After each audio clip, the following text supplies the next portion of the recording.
Guess so. Prologue. It's a very cold, blustery day, and I'm feeling so much better. I had to take many prescription, over-the-counter, non-prescription drugs to be able to make it to the show. And I wanted to make it here because we have it's a live writers workshop. And although I felt half dead all week, I knew that I had to be here because the very beautiful co-host, Brianna Gravatt, would be here. And what would she do without me? It would be like Vanna White without that other guy. Pat Sajak. Pat Sajak. So what kind of life would it be if it was half a game show? Welcome to Right to Speak, everyone. I'm Benny Rizzuti. I'm Brianna Gravatt, otherwise known as Vanna White, apparently.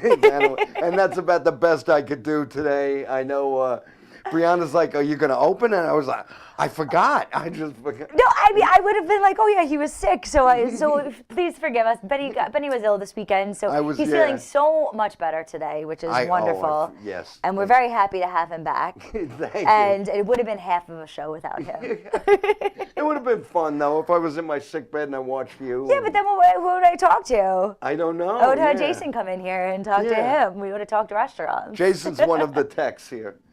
And they have the picture of me in the back here. Oh, so I could have talked to you. I could have just been like, Benny, what do we talk about here tonight? Which is, we're going to keep on going with influences and the impact that books have on our lives as writers. Yes. And the importance of reading books when it comes to writing. Because it's a matter of developing the patience. I feel when you read books, it's developing the patience to actually learn how to sit. Okay. And so when you read a book, not only learn how to sit, but like you read a book and you get transported to another world. Yes. You're able to read something and you experience a life that's so very different than your own. Or, in a country that you've never gone to, you might never go to, or it is something that, or even another fantasy world. Like another planet. Exactly. Like we talked about Dune last week. Like you could be going to Dune and not even, and being happy to go there. Because you pick up your book and it's a portal. Your book is a portal. That's right, yeah. And as we also said last week, it becomes, after a while, it's my book. Yes. It's not the book. It's not like Dune anyway. It's like my book. I have to sit down and read my book. No, it's true. I was, I posted in order to prep for the show today, I posted a picture of almost all of my bookshelf, not all of it, but I was saying that all my books were not there. That they're still my books, even though they're somewhere else out there in the world. They could be at the Salvation Army, they can be in someone else's living room, and the thing is, they're still my book. There's books that I got rid of that have inscriptions in them, and someone else might have it. It's a Harry Potter book. And it might be on someone else's shelf, but it still would be my book because it's made out to me. You know what I mean? Yeah. I got rid of it for a very specific reason. I would never get rid of Harry Potter for any other reason. But it was a gift given to me, and it wasn't it was different. Okay. All right. But yeah, so. All right. And before we go on, and I want to say something else about with books too. There was a sacred thing to me about. Like, you don't take a book and the only reason I would throw a book out is if the binding, if it got so destroyed I could not repair it. Or if it's like 50 Shades of Grey. Then you would absolutely throw it out. I have no desire to read that book. It's a good thing because I read it when I was in graduate school as a means of getting away from all the Deleuze and the Barthes and the Kant and all the heavy duty philosophers. So I was like, 50 Shades of Grey. How bad can this be? The answer is it's absolutely horrendous. Absolutely horrendous. Really? I mean, anyone could have written that, and anybody that's into those kind of books, right? It's not even on par with what those people expect when it comes to novels like that. So yeah, I would skip that whole series of books. Yeah, thank you. You're welcome. You know what? You're welcome. I'm sure. And I was talking to my friend tonight, and she was talking about how her daughter's teacher made them read The Martian. Have you read The Martian? I didn't read that. You spoke about that. Not very highly. Yeah, you didn't speak very highly of that. No, it's not good. Do you feel the movie is better than? I didn't watch the movie. Oh, you I see didn't like I disliked the book so much that I'd not even think to go to see the movie. Wow. Yeah. okay. Have you ever had that? Like, have you ever not liked a book so much that you're like, always books are better than movies. So Almost always. Yes. Almost, because Jaws is a book that is totally boring, I think. Really? The book Jaws, Who yeah. wrote Jaws? I It's should know very this. different. Peter Benchley, Okay. who comes from a family of writers. Okay. So obviously it skipped a generation. Yeah. I mean, it could happen. Yeah, But- the book is nothing like the movie. well, because it doesn't have the soundtrack. It doesn't have the da-da, da-da. I mean, I'm sure maybe if you play this, like if you reread it and had the soundtrack, it might be better. So my dad was actually saying that tonight. He goes, like we were talking about how I'm a terrible mix between my mother and my father. Like I've gotten the worst of both of them, and the best sometimes too. Right. So I've gotten the best and the worst of the two of them, and so my dad's like, yeah, you've gotten some of my talent as a writer. I'm like, some of your talent. Thanks, Dad. I don't know if that's a compliment or not a compliment. So what happens? I guess when you come from a family of writers, maybe that's your inclination, that you are a writer of one sort or another. Hopefully. Yeah. Or not. Or you just want to do something else. I come from a family of storytellers. Yes. My family loved to tell stories. My grandmother, I don't want to go. My mom's mom, she came to this country from Sicily for a while as a young girl. Okay. So she learned English. She went to school, and then her father took them back to Sicily. So my grandmother spoke very good English, and she used to love to read. She spoke English very well, you mean? She spoke English very well. I'm just being She a spoke jerk. very good. She spoke good English, you know? My mom- She's talking that good English. And my mom spoke with an accent, and Okay. she was learning English. So I was the only one in my neighborhood who could speak fluent broken English. My mom. If my mom was here again this week, she would have had the same thing. Because my grandmother came over from Italy. Her grandmother came over from Italy. So my great grandmother came over from Italy. So similar generation, same generation. Right. And her teacher in elementary school was like, oh, does anybody here speak another language? And my mother raised her hand, thinking that she speaks Italian, and she goes, Bacca house. And the woman was like, her teacher was like, what do you mean? She's like, the bathroom, the Bacca house. And really what she just meant was back house. Right. So, you get that broken English that you're like, wait, am I speaking the right, And just now when I said my mom spoke, Yeah. I didn't say it correctly because that's the way I used to talk at home. Yeah, but Sometimes that's the way we speak. There's colloquialisms. There's ways that we Right. convey things. Like I call people bro.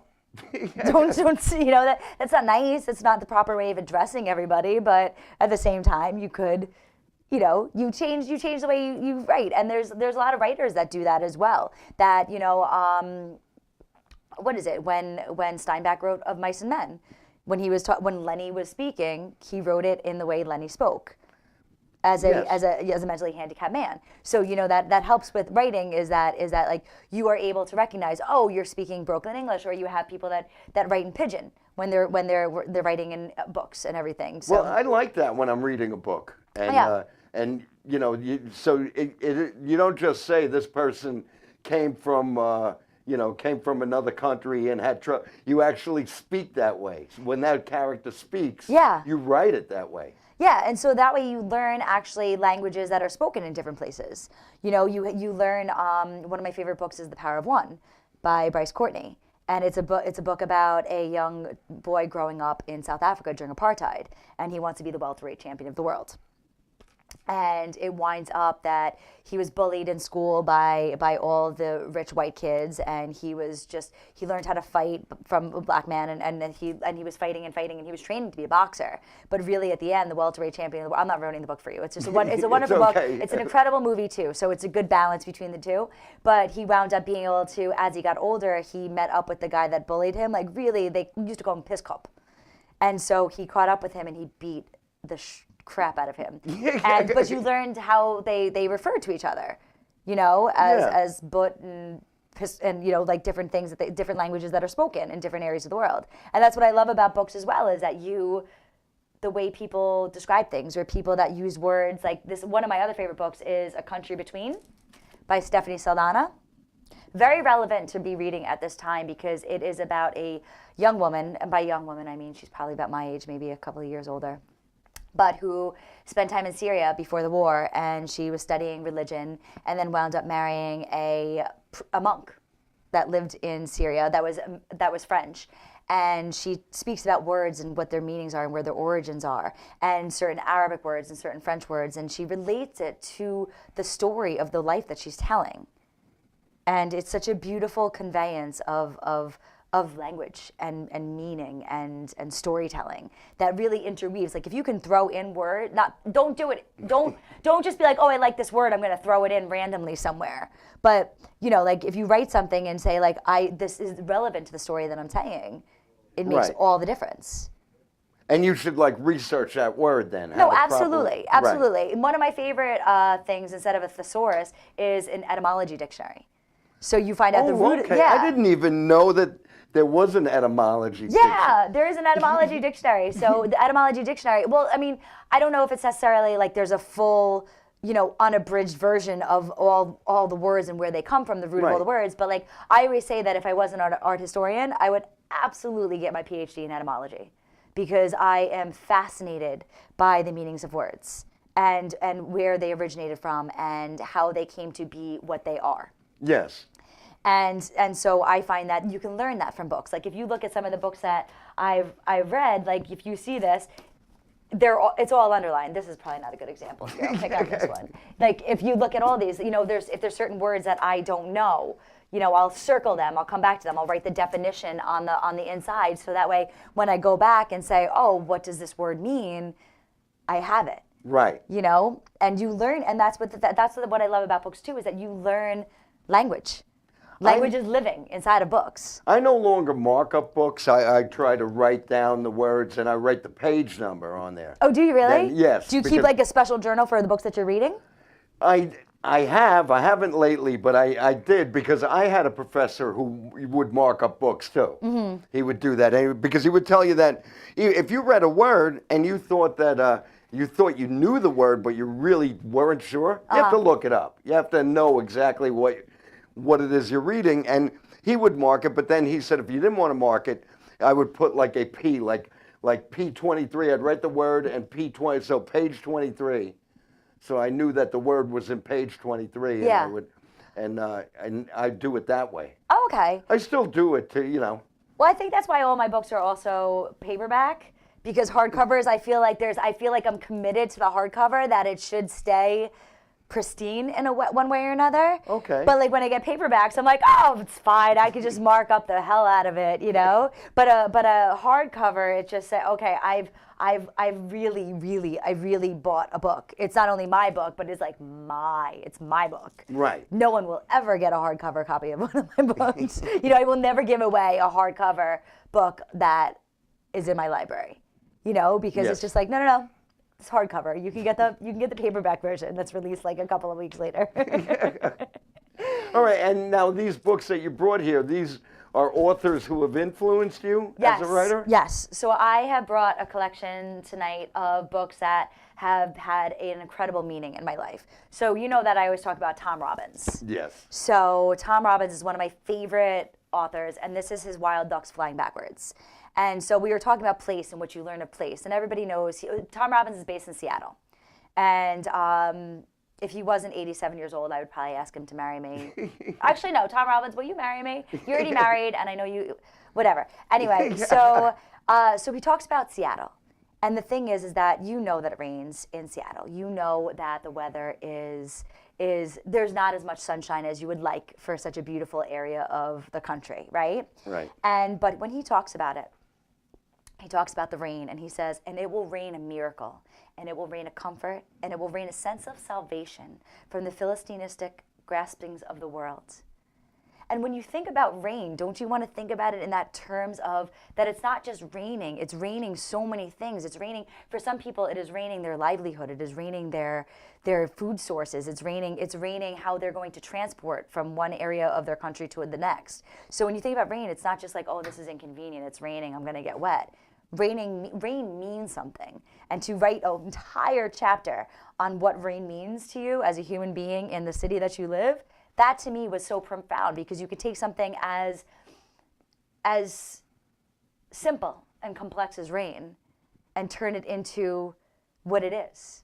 It's life. It's life, yes. It's life. Yeah. So this book, Wild Ducks Flying Backwards, was it's just a nice short collection of that. And Tom Robbins, what I love about Tom Robbins as well is that he started out as an art critic. So as an art historian, it's like I still try to find like the stuff that he wrote about certain artists and stuff, because he did it for a long time, but I can't find it. I mean, I'm sure if I looked really hard, I mean, I'm a researcher, I'm an academic, I can find it. Right, But yeah. I didn't try as hard as I should. But yeah, so like that to me is very inspirational as well, because that's how I actually got my start as a writer. Was that one of my friends, Paula, in graduate school, was like, listen, I can't make it to this art opening. Can you go and write something and have it ready by tomorrow? And I'm like, yeah, sure, Paula. And it was like a dream, and I was so flattered that she asked me to do it, but it was just that, knowing that one of my favorite writers also had his same beginnings gave me a lot more confidence. Yeah. And I think that's what a lot of books do. They give you that confidence, and speaking of confidence. They do, yeah. yes, you're absolutely right. So then you read Rilke, his letters to a young poet. Okay. So Rilke is a poet, and he writes beautiful, beautiful prose as well. But generally speaking, he writes. He's a German poet, Austrian poet. He's Germanic, and he develops this correspondence with a young poet, and they write to one another off and on for years. And it's not always consistent, but this is a collection of their work. So then you read, like, this, it's basically his advice to a young poet of keep on writing, keep on doing all this stuff. So when you read something like this, it's like just everything, like you can see, it's all underlined. It's all underlined. Okay, It's all yeah, everything. yeah, yes. So then he talks about what makes you tremble in this book, that you need to write about what makes you tremble. And I think that is what is important when it comes to expressing ourselves as storytellers. What makes you tremble? For you, humor makes you tremble. And science fiction makes you tremble, and vampires make you tremble. So when you write about those things, you're trembling because it matters to you. Right. So we need, as human beings, to find things that we tremble for, whether it is love or food or anything else like that. Right. Yes. Yeah. Because there's things that affect us in such a deep, profound way that we tremble because of it, but we're afraid. I was talking to one of my friends that's a poet. She's in Australia. She's probably not watching this because we're not connected on Facebook. But she was saying that, when it comes to poetry, when it comes to writing, she feels that it's so vulnerable. And it's so, you're inviting someone into your heart. In essence. Yes. So when whether you're writing no one writes except for 50, whatever. If you're writing things that are just like superfluous or really very deep and profound, you're still inviting people into your heart. So I think that if you are going to tremble, your writing should make others tremble as they read it. Absolutely. Absolutely, yes. Like even if it's just like, and trembling could be a laughing. Like you read something and you're just like, you ever read a book in a public place and you just laugh because whatever the author writes is hysterical? Yeah. Like that's still trembling. That is Right. still such a beautiful thing to be able to usher emotion out of somebody. Like that is such a cool thing. And what's so beautiful about a book, because you mentioned that I like humor. So when you do comedy, you have an audience in front of you. When you write a book, your audience is one person at a time. And that's your audience. And if they tremble, if you make them tremble, then you're relating to that person. You're both relating to one another. Exactly. The person reading is relating to it. And you can be so different, you can be so different from the person that is writing the book. Right. For me, what is it? So Gabriel Garcia Marquez is also one of my favorite writers. And I'm not from South America. I don't speak Portuguese, but he writes these incredibly beautiful books. And I don't know what it's like to be a Nobel Prize winner. You know what I mean? Right, yeah. But the things that he says, the things that he talks about, he writes that it is life more than death that has no limits. And to be an older gentleman and still be able to have that kind of impact on someone reading your book that has is a generation after you or 2 generations after you, that is such an incredible thing.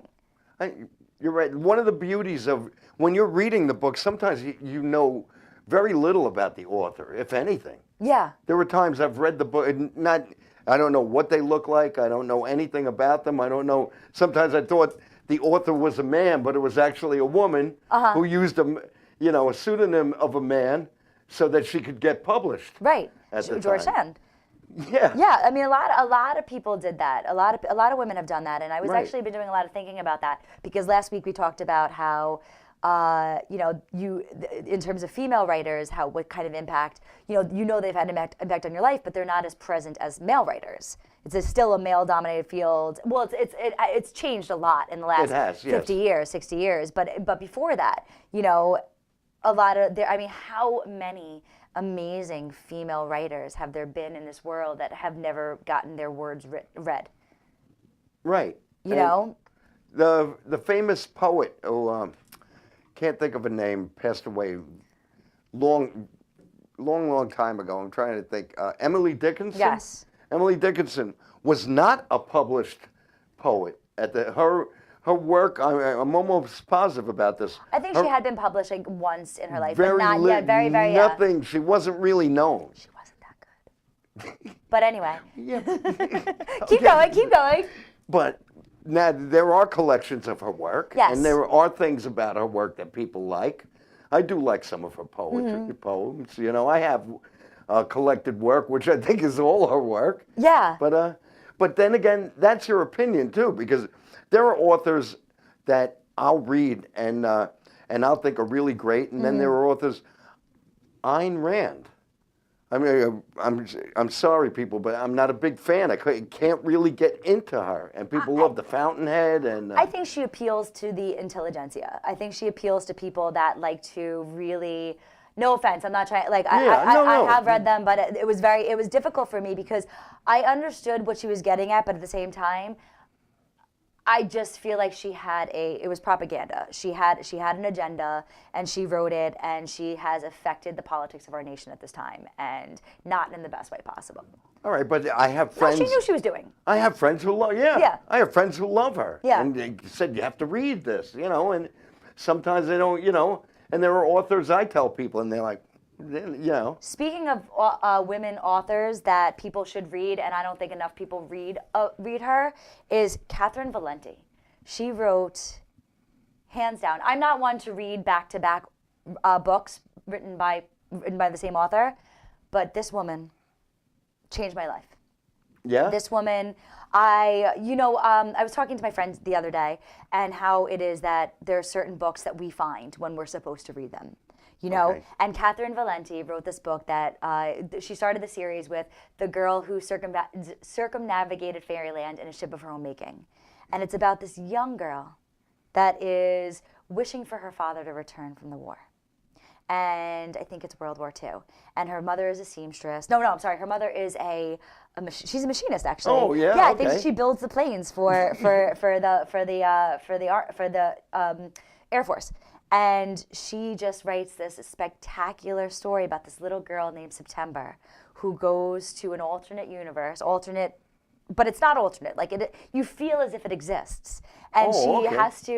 she has to overcome all of these things. And then she wrote The Girl Who Fell Beneath Fairyland, and led the rebels there. And there's 2 other books in the series, and this woman is hands down probably one of my most beloved writers that I've ever read in my life. Really? Yes, here. Oh. She talks about, I'll read a line for you guys. Catherine Valenti. Yes. I think Yes. she's up in Maine.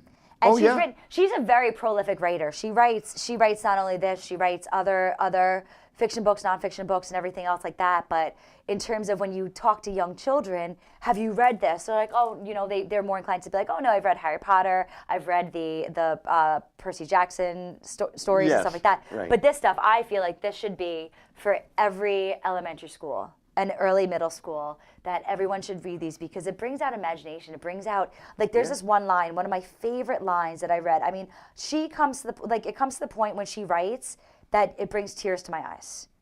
Like that, it's just such a beautiful really such a beautiful, profound way of writing that I just, I hope and pray that I can write like this. You know, so she writes this. Here, hold on. It's about Venus. It's about the planet Venus, and says she talks about that. She talks about love, and it should be in the first thing. Maybe I read it in another book, in another one of her books. I can't find it. Okay, so she talks about seeing Venus. Just watching you. Yeah, I know. See Like, how wait, which one it excited is? you Yeah. are. Yeah. So she talks about Venus, and she talks about seeing it in the sky. And I don't know. I think that with our cell phones now and everything else like that, we fail to look up as much as we should. You know, we have Yes. these things in our hands that are supposed to make us smarter, that are supposed to connect us more. But really, what we're disconnecting with is the world around us. Yes. So she's talking about she's in Nebraska at first, in the beginning of the book. And she's, you know, just waiting for her father to come home. And she's hoping and hoping that her father comes home. And she's looking up at the night sky and she says, "That's Venus," September thought. She was the goddess of love. It's nice that love comes on first thing in the evening and goes out last in the morning. Love keeps the light on all night. Whoever thought to call it Venus ought to get full marks. That's beautiful. But every single sentence in this book is like that. So when you open up a book, you open up someone else's heart. You know what I mean? So what's For that? true writers. Yes. For true, because there are some books that are like just fluff. Yeah. But for a real writer, and the one thing I've noticed, the one thing, an influence to me is that I felt your best writers are honest, Yes. totally honest, and open their heart. Exactly. As you said. Exactly. So you have. And that's the way I feel when I haven't finished Mosaic, but that's the way I feel. You have to read Mosaic because Brianna opens her heart. You do. It's because so many other writers that I love have opened their heart, and I just feel like I keep my heart closed in so many other ways.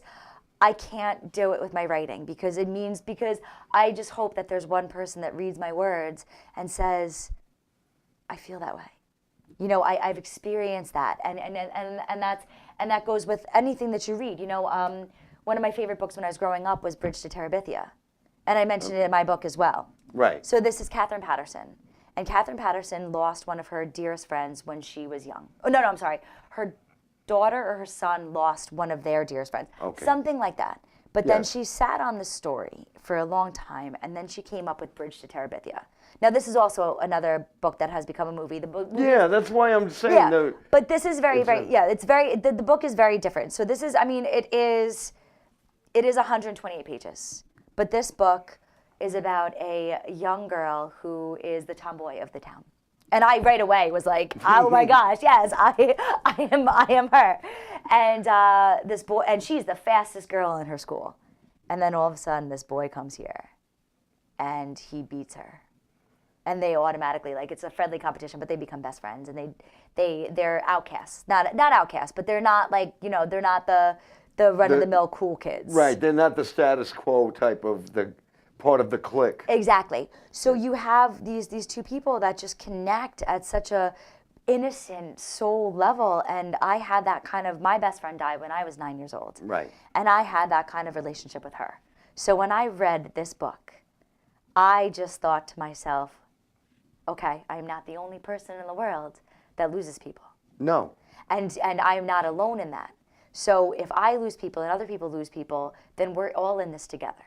You know what I mean? So it gives you that. I know. A book is not only you're not only opening your heart, but you're opening your arms and you're offering a hug to someone. Wow, that's beautiful. That's so true. Yes, But when you're right. Yes. Because you're offering so much to people when you put down a sentence and you share it with somebody. You know, so to me, Yeah, when you're I read, sharing part of your heart when you're Exactly. writing. If you're honest, you have to be honest with your work. or if you can lie really well. Like there's some Yeah. writers that like can, you know, the people that really write all of the, but also in those lies and those fiction stories, there's so much truth. You know, like you can read Harry Potter. And one of my favorite lines in Harry Potter, I got Harry Potter when I was 20. I was a little late in the game, but I was 20 reading Harry Potter. Have you read Harry Potter? Yeah, I read.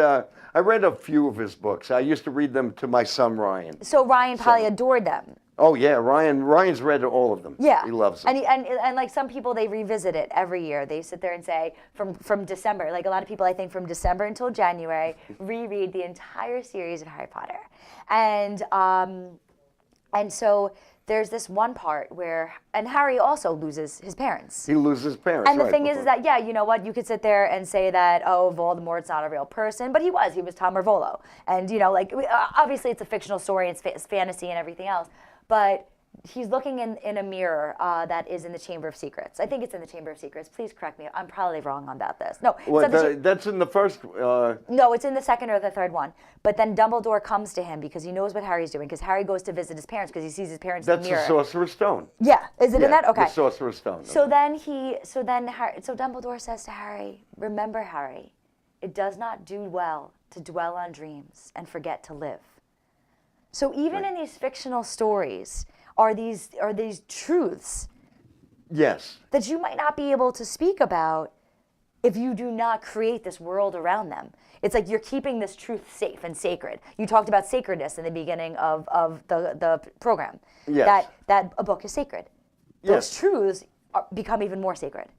And there are things in your own writing and in other books, you'll learn sometimes a character is based on, like characters I've written in my vampire novel. Yeah. Some of them are based on my family. Yeah. Or on members of my family, but they're fictitious. They're immortal.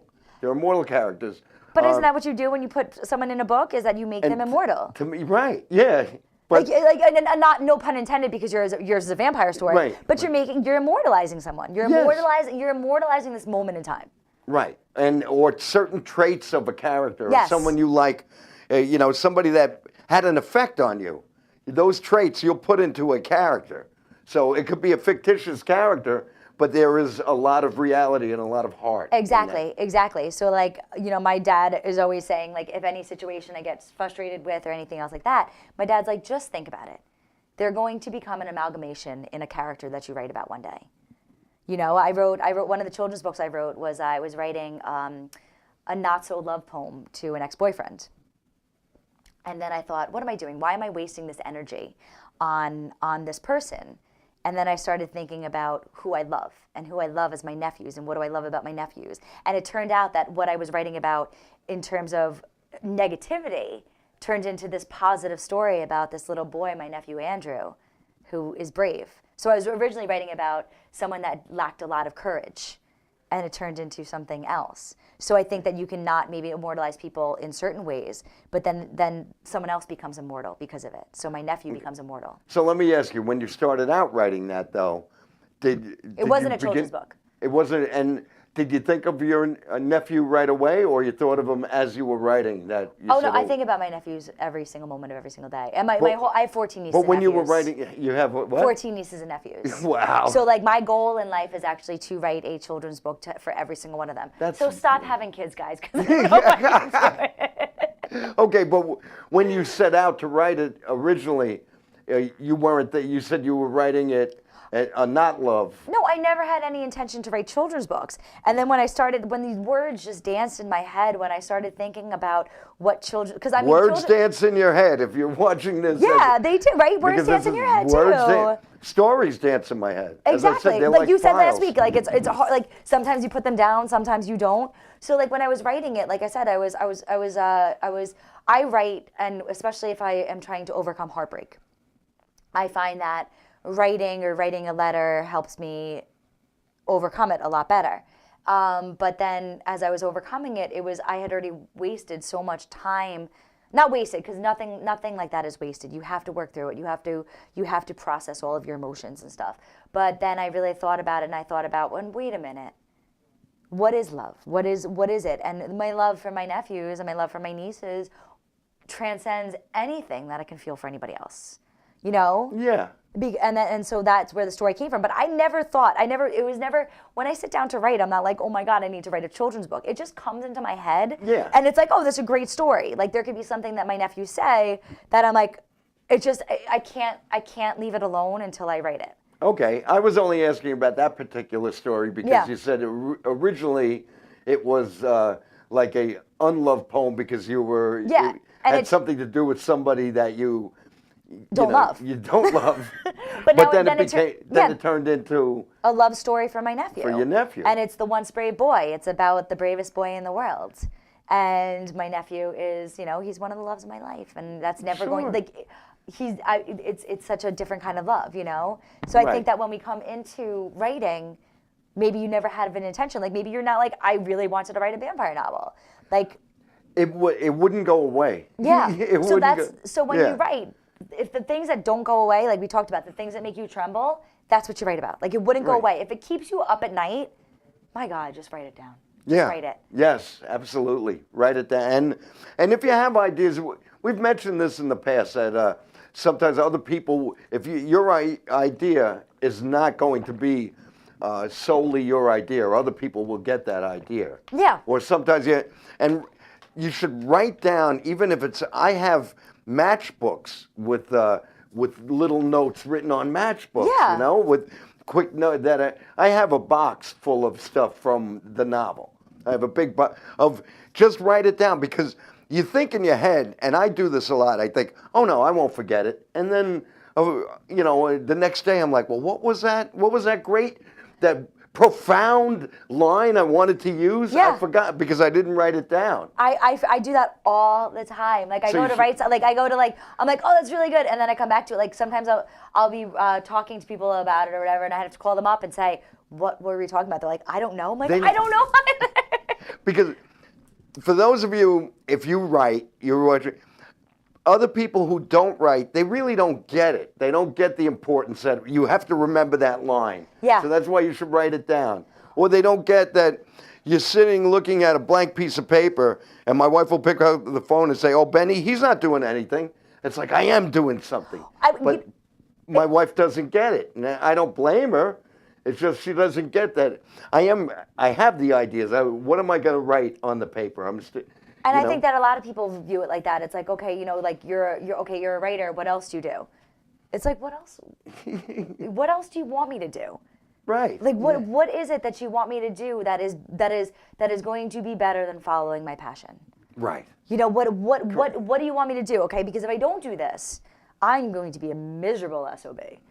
And then I will live an unfulfilled life. Yes, which is why one of the reasons why I started this show about writing. I've done shows about is because I wanted the drive again. I Right. wanted to get back to writing again because I did give it up for a while, and I did feel like I did get that frustration, which I can't explain to people. If I get mad at home and my wife, I can't turn around to my wife or my son and say, I'm mad because for the past few years I haven't sat down and written anything. But you can say And it's in that. my- yeah, Like but the they thing won't is- get it. Yeah, but I think my but son if will. you say it differently, if you say it, I knew that there was no turning back from writing when there was a time that I was not wanting to go out with my friends, and I was living in Georgia, and they're like, "What's wrong?" I'm like, "I haven't written in a couple of days, and I feel like I can't breathe."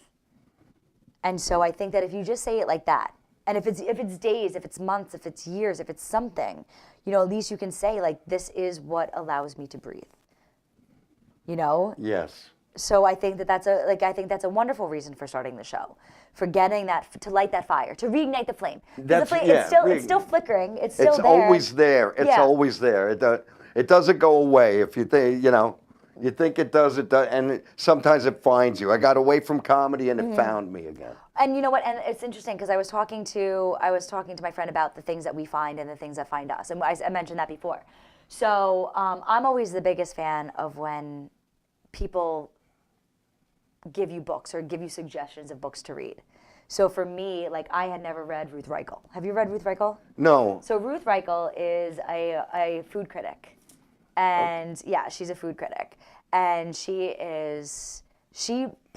talks about food, and she weaves it into the story of her life as if her life is food, which it is in so many ways. So my friend Kim was like, oh my gosh, she works at this very, very prestigious restaurant in the city. And she's like, you have to read her. She's like, I can't believe it. She was talking about how she came into her restaurant one day and she actually got to sit and talk to Ruth Reichl.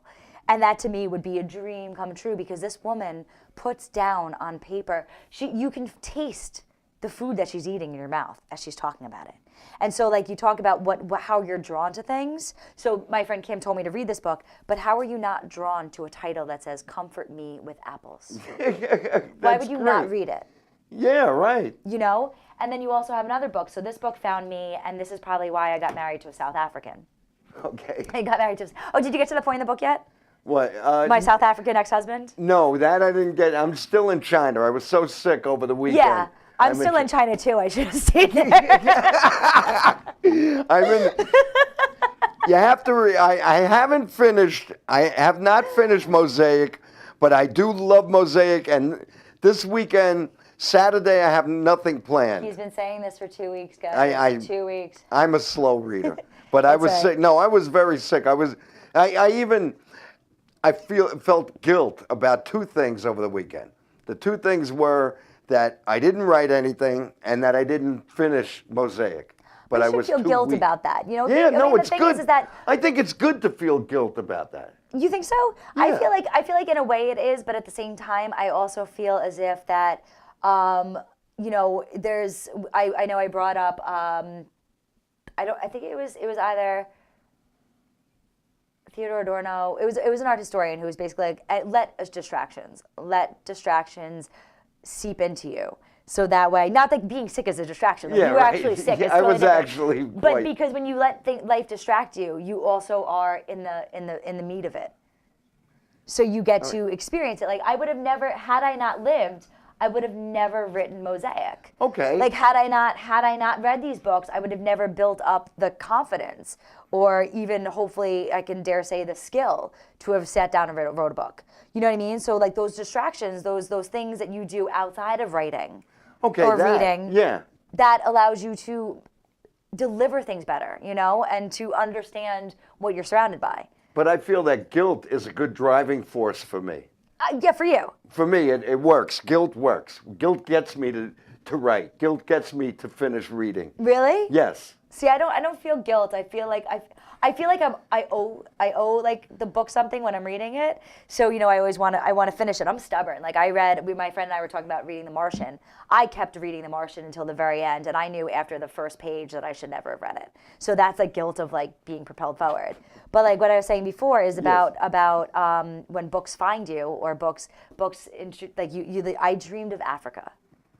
Like this to me is one of the most beautiful books I've ever read in my entire life. And that's, for some reason, that book seems very familiar to me. I mean, So this don't was know also, it was a movie with Kim Basinger and Robert Redford was in Out of Africa. So Out of Africa. Okay, so Meryl Streep and Robert Redford were in Out of Africa. And Out of Africa goes back to what I said.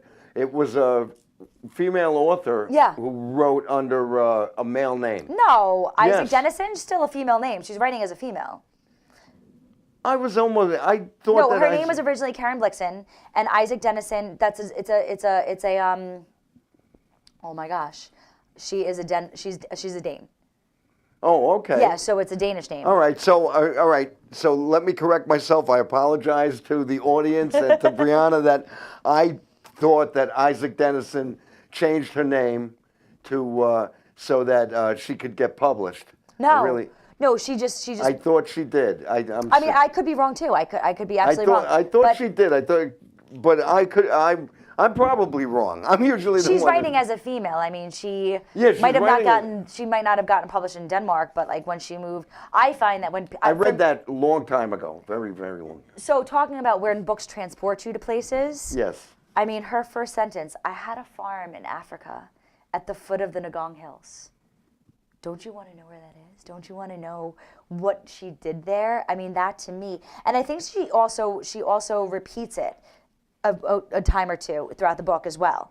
So she tells the story about, and when she speaks about things, she speaks about the landscape. And for me, when I read these books that take place in Kenya, in South Africa, in Rwanda, in Nigeria. I brought it with me. Actually, no, I didn't. It's in my car. It's on the floor of my car. Ben Okri. Ben Okri is a Nigerian author. And you read these books and you learn about a continent that you might not ever learn about. Yes, yeah. So you learn about what it is like to wake up at dawn in the highlands of Kenya, where you learn about what it is to fear snakes. You learn about what it is to walk into the spoor of an elephant. And so it makes you want to go to these places and experience those things. I remember I was with my ex-husband. He wasn't my husband yet at the time, but we went to a game park, a game reserve in South Africa, and I just sat there and I just thought, okay, I'm doing what Kuki Gallman did. She was in Kenya, but like, you know, it just to know that you get, like, you know, people say they write, you get to live twice, both writing, both experiencing it and then writing it. And I think that with reading it as well, you get to live twice. You get to read it, and then if you are lucky, you get to experience it. Right. Yes. Yeah. You know, what's that? No. Go ahead. Finish. So I was going to keep on going. So like I read this A Country Between before I went on my pilgrimage, my 5-month pilgrimage, and it's about the story about this woman that lived on Nablus Road, which is the road that leads out of the Damascus Gate in Jerusalem.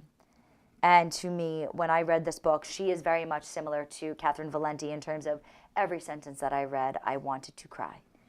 It was so beautiful. That so much so that I actually emailed her and I contacted her, and it didn't work out that I would have met her when I was in Palestine.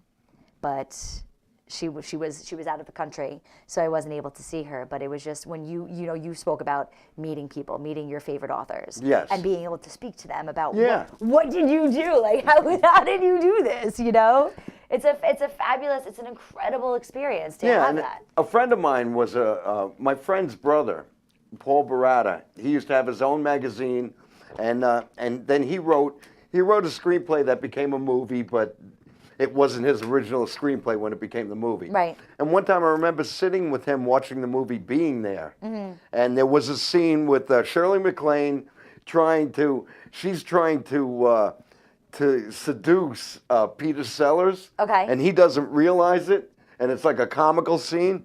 And Paul turned to me and said, "How do you write a scene like that?" We actually figured out, how would you write that scene in a book to read it, because you could see it visually, but how do you actually write it on paper to make your reader, your audience, actually live that scene with you? I think a lot of edits. And that was great. But it was great to actually talk to someone about that. Yeah. About that scene. So, all right, you were talking about these places, you read about them, and then you went there. Yeah. Okay? My life was not always that great. So I read Sometimes a Great Notion by Ken Kesey, and it's in Oregon. He's a great writer. Great writer.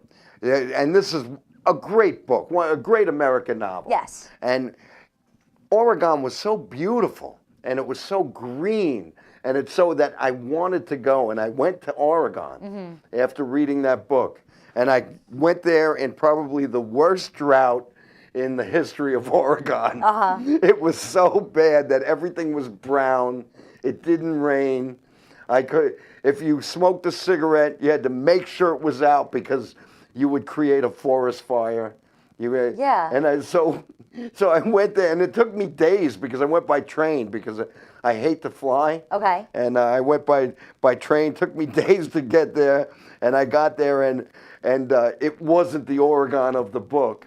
Right. But I will say one thing. When I got off, then I took a Greyhound, and I was carrying my luggage, and I was going to the friend's house that I was staying, and I put everything down and looked up in the sky, and saw the most beautiful constellations, and saw stars, saw a starry night that I have never seen ever. And that's why you were there then. And that's why I was there. You can read Sometimes a Great Notion and have a picture of it, but like for you to be able to have that experience of standing in front of the stars, you can describe those scenes then. Yes. You can write that into existence. Is that what it is like to stand underneath those kind of stars? Exactly. And I think that is what it is. It gives you an idea. I think books give you an idea, but then it also shares with you what goes on in this world. And then you write it down. Exactly. Yes. And so for me, when I read Stephanie Saldana and then contacted her, I had an idea of all the turmoil that is happening with the Israel-Palestinian conflict. And she talked about it in terms of living on a street that was divided by war, and how women that were Palestinian were not able to leave their doors, because if they left their doors, they would either have to live in the West Bank, or they live in that kind of terror. And to know that that exists instead of just taking one side without knowing the full story is very difficult. So when you read books, they give you a better idea of what goes on in the world. They give you an idea. I was talking to my friend before, and we were talking about, like, even love in the time of cholera. Love in the time of cholera. There's a cholera epidemic, and yet they still speak about love. So this woman still speaks about the fact that she has a child. She is prepared to walk to Bethlehem to give birth at the Bethlehem Hospital on Christmas. She winds up having the baby, like, between that and the Epiphany, but what she says, what she experiences, and being surrounded by these people, the kindest people in the world, the Palestinians, and that she is just taken by the fact that she is bringing life into a world like this. So I think that what books do is they give you compassion. Yes, and what you said was, it's your life. It becomes your experience. When you're writing, you write your life, your experience, and your heart, and other people read that and share it, and exactly. And you're hugging them with. And that's the thing. I think that we offer hugs. So I just wanted to mention one other book that, like. All right, that, and then we're wrapping up. I have something I want you to do. Okay. So also, we were talking about, like, when you find books and books find you. Yes. This is a book, The Blue Between Sky and Water, and it is written by a woman, Susan Abu Hawa, and she is actually a Palestinian refugee that is living in Pennsylvania. I didn't order this book. No? I didn't order this book. I didn't borrow it. I didn't buy it. I don't know where it came from. Wow. But it was on my shelf, and I just picked it up just a few days ago when the declaration that they were going to move a certain embassy to a certain city, and I just thought this book was meant to be read at this time.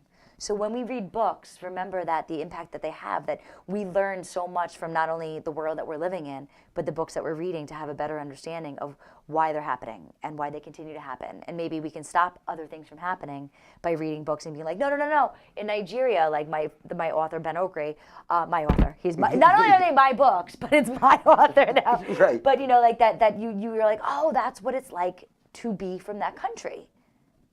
This is what it's like to live in this time. Yeah. So it's, yeah. Yeah, in certain times, right. Exactly. Or Okay. they give you a story of a lifetime, of time before you were born and then after you live. It just gives you this big span of humanity. Yes. Yeah. Okay, we have to wrap up. So I would like to wrap up. There was something, since the first time you've ever been on the show, you were going to read. So can we end with you reading a passage from Mosaic? And this book is available on Amazon, Amazon.com. You can get it as the paperback, the trade paperback. It's right here up on the screen, Mosaic. Or you can also get it on Kindle. Yes, you can get it on Kindle. And if you don't have a Kindle, you can download the free app from Amazon and read it on Kindle. Yeah, which would be awesome. Yes. And then tell me what you think. Yeah, and write a review. Yes. Yes. All right, so.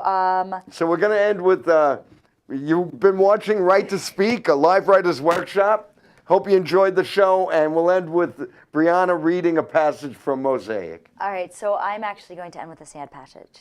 Okay. Because we spoke about reading Bridge to Terabithia, and I spoke about my best friend dying. And so I'm going to read of that. Pardon me if I cry. Time passed, and her cancer progressed, spreading down her spinal column from her atlas to her sacrum, relentless and slow growing and relentless. Progress. What an awful word for dying. Over the winter, Melissa was taken to a specialist in Boston, where Amanda and I visited her in the hospital. Outside it snowed, and in their fury and frenzy, the flakes made one last leap into the cold January air before covering the ground in white. Inside it was dark, the lights low, and the room quiet. We crept quietly over to the place where Melissa lay asleep in her bed. By then she was paralyzed, her neck braced with metal rods that extended over her head, holding it in its place, a metallic halo, another angel in our midst. When they brought her home, our best friend, who ran the Great Harbor Race and stood up against the sea, could no longer move, and she could no longer speak. And if she could, what would she have said? For us, it did not matter. Words were no longer yet necessary. Thereafter, the den became her bedroom, the place where Amanda and I read to her from Highlights magazine and convinced her that she did not miss anything in third grade, that boys still had cooties. They still do. and that this time with her, with just the three of us, was more fun than school ever was and ever will be. After all, ideas of death do not enter into the imagination of children.